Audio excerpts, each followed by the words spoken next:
ओबीसीचं आरक्षण पूर्ण संपलेलं आहे आणि विशेषतः ओबीसींची जातनिहाय जनगणना करू असं लोकसभेच्या वेळी केंद्रीय गृहमंत्री अमित शहा यांनी सांगितलेलं असताना सुद्धा जातनिहाय जनगणना सुरू झाली, परंतु त्याच्यामध्ये ओबीसींचा कॉलमच नाही.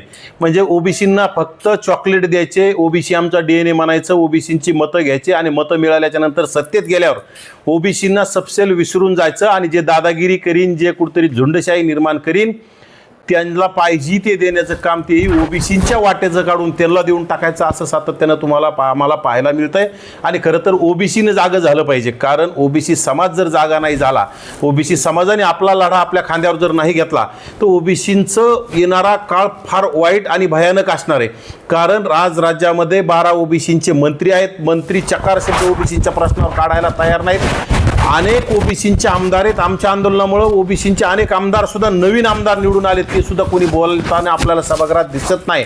आणि विशेषतः आमचा ओबीसी उपसमितीचा अध्यक्ष खुळखुळा बावनकुळे नावाचा खुळखुळा चकार शब्द काढायला तयार नाही. बावनकुळेला जर ओबीसी उपसमितीचं अध्यक्षपद सांभाळता येत नसेल, कुणाची भीती वाटत असेल तर बावनकुळेंनी तात्काळ राजीनामा द्यावा.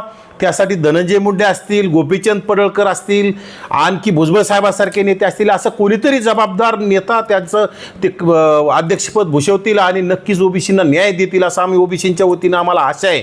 परंतु बावनकुळे सपशेल बोगस आणि सपशेल फेल ठरलेले, त्यांनी तात्काळ राजीनामा द्यावा. कारण मराठा उपसमितीचे अध्यक्ष अक्षरशः 5वी नापास जरांगे उपोषणाला बसल्याच्या नंतर 1 तासात येऊन तिथं भेटण्याचं काम करतात, संध्याकाळी येऊन भेटण्याचं काम करतात.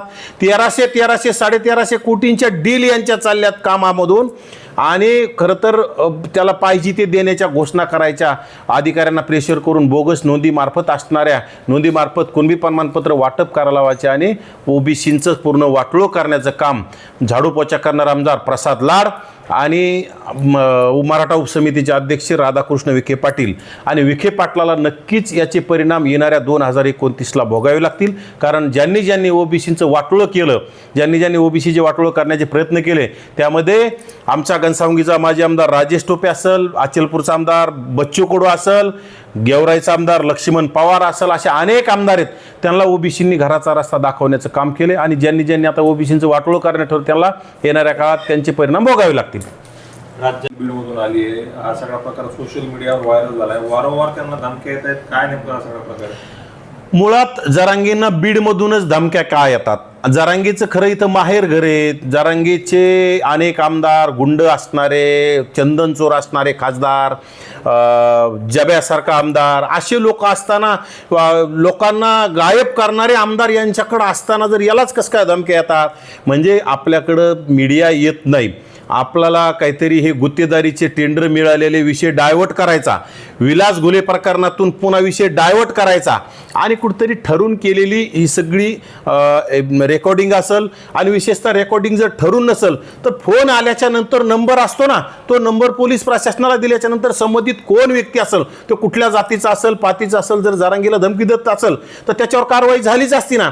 परंतु हे असं का करत नाहीत? उदाहरणार्थ माझी गाडी जाळली, मी तक्रार केली, जरांगेचा अतिशय निकटवर्ती पकडला गेला, ठीक आहे, ते न्यायालयीन भाग आहे, त्याला दुसऱ्या दिवशी जामीन मिळाला, तो न्यायालयीन प्रक्रिया आहे.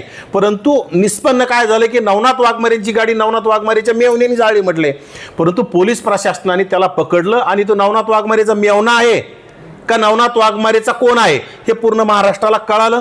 त्याप्रमाणे जरांगेच्या माणसांनी, जरांगेची एवढी मोठी टीम आहे इथं, मग ते तक्रार का करत नाही? इकडं म्हणायचं आमचं जरांगे, आमचं काळीज आहे, आणि मग काळीजासाठी तुम्ही त्या पुढच्या व्यक्तीचं नाव, पुढच्या व्यक्तीचे नंबर पोलीस प्रशासनाकडे देऊन तक्रार केली पाहिजे. परंतु तुम्हाला फक्त याच्यातून कसा फायदा घेता येईल आणि समाजाला भावनिक कसं करता येईल, बाकी काय नाही. विशेषतः जरांगेला रात्रीच्याला रस्त्यावर सोडून जरी दिलं तर पिसाळलेलं कुत्रं सुद्धा चावणार नाही, कारण की जरांगीत पिसाळलेला आहे. जरांगीने बीडसारखं शहर जाळं, बीडसारख्या शहरामध्ये, जिल्ह्यामध्ये दहशत निर्माण केली.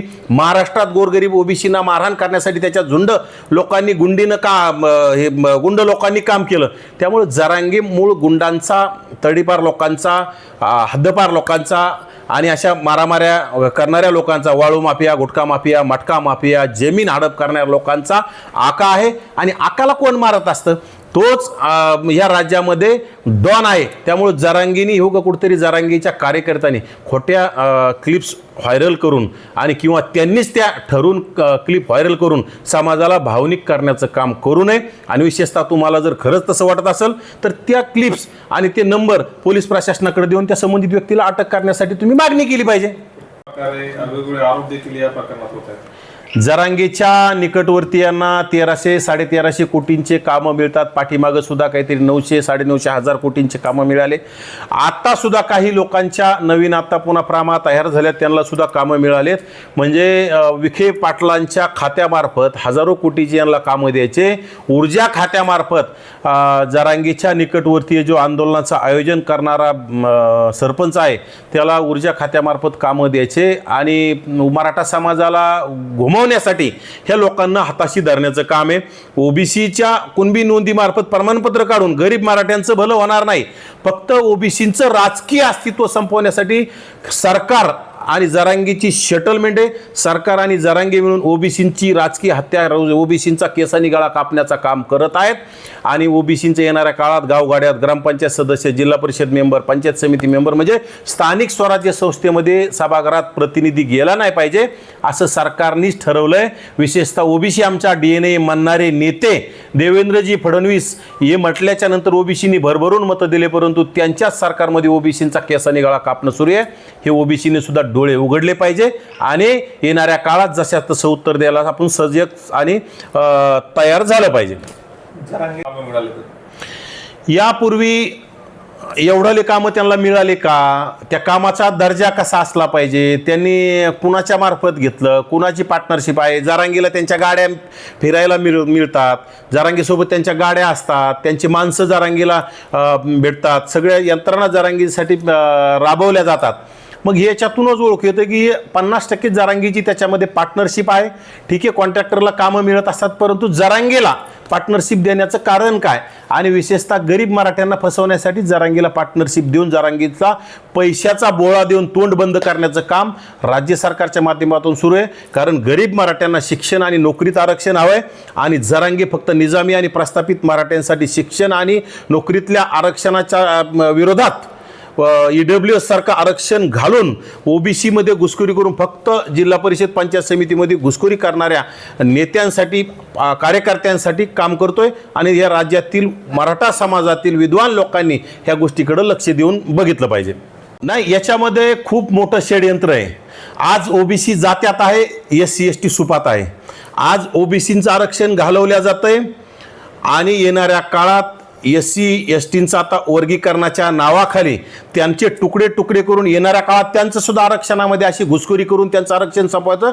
आणि येणाऱ्या काळात पुन्हा काही वर्षांनी ना मराठ्याला, ना ओबीसीला, ना SCला, ना STला म्हणजे यांचा सगळा कल संविधान संपवण्यावर आहे आणि समान नागरिक कायदा आणण्याची यांना मानसिकता दिसते. त्यामुळे राज्यातील ओबीसी, SC ST गरीब मराठ्यांनी एकत्र येऊन ह्या राज्य सरकारच्या विरोधात आपण आवाज उठवला पाहिजे. बीडमध्ये जरांगे आणि जरांगेच्या पिलवळीच्या दबावापोटी आणि येथील जातीवादी खासदार, जातीवादी आमदार, आष्टीचा जब्या असेल, इकडं गेवराईचा आमदार असेल, यांच्या दबावापोटी बीड जिल्ह्यात मराठवाड्यात सर्वाधिक 40,000पेक्षा जास्त कुणबी प्रमाणपत्राचं वाटप करण्यात आलंय. आणि ते येणाऱ्या काळात माझी गावगाड्यातील ओबीसींना कळकळीची विनंती, आपल्या गावात एखादं प्रमाणपत्र निघत असेल तर त्याची आपणच त्याची काळजी केली पाहिजे. त्याचे काय बोगस असेल ते पुरावे शोधून जात पडताळणी समितीकडे दाद मागण्याचं काम केलं पाहिजे. तुमचे प्रश्न मांडण्यासाठी बावनकुळे येणार नाहीत किंवा कोणी येणार नाही. त्यासाठी आपल्या गावगाड्यात, आपल्या पंचायत समिती सर्कलमध्ये, आपल्या जिल्हा परिषद सर्कलमध्ये कोणी असे कुणबी प्रमाणपत्र पैसे देऊन किंवा अधिकाऱ्यांना दबाव टाकून काढलेत अशा लोकांना जात पडताळणी समितीसमोर आव्हान देण्याचं काम ओबीसींच्या कार्यकर्त्यांनी केलं पाहिजे.